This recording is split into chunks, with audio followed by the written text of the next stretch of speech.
Pour lutter contre le terrorisme et assurer la sécurité, François Hollande a donc annoncé la création de 5000 postes supplémentaires de policiers et de gendarmes d'ici 2 ans.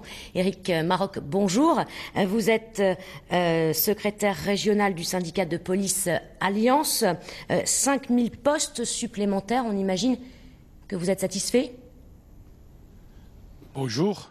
Oui, évidemment, nous sommes satisfaits des annonces de Monsieur le Président de la République. Nous sollicitons depuis plusieurs années déjà des renforts d'effectifs et cet état d'urgence et la guerre qui est déclarée au territoire français permet à l'administration d'enfin renforcer les effectifs de police qui sont en manque d'effectifs. Alors le problème, c'est que ces renforts interviendront dans 2 ans parce que pour l'instant, ils ne sont pas là, il faut les former aussi. Tout à fait, il va falloir les recruter, les former, et donc la formation dure 1 an. Et le président de la République a annoncé donc 5000 policiers gendarmes à l'horizon de 2 ans, donc un recrutement en urgence et une formation d'1 an. Recrutement en urgence, formation d'1 an, ça veut dire que d'ici là, qu'est-ce qui se passe ? D'ici là, on va se serrer les coudes. Les fonctionnaires sont des professionnels. Même s'ils sont fatigués, nous assurons les missions au service des biens et des personnes du mieux que nous le pouvons.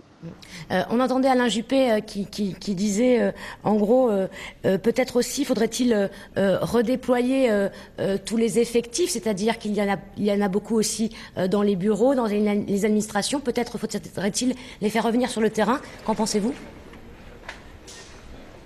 J'en pense que ce sont des effets d'annonce parce que la police est faite de spécialités. Nous avons décrié depuis longtemps aussi la lourdeur de la procédure pénale. Effectivement, beaucoup de nos collègues sont employés à des tâches dites administratives, voire judiciaires. Et elles sont nécessaires dans un état de droit comme la France.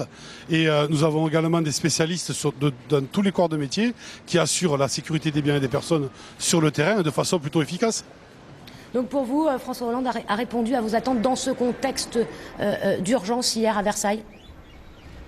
Il a répondu à nos attentes. De plus, il a pris en compte la nécessité de réviser la légitime défense et d'autoriser les policiers à rentrer chez eux armés, en tout lieu, en tout temps. Donc effectivement, nous sommes satisfaits des premières annonces qui, l'espérons, ne resteront pas lettres mortes et seront suivies d'actes positifs. Merci Éric Maroc, secrétaire régional du syndicat de police Alliance. Merci d'avoir répondu à nos questions en direct de Bordeaux.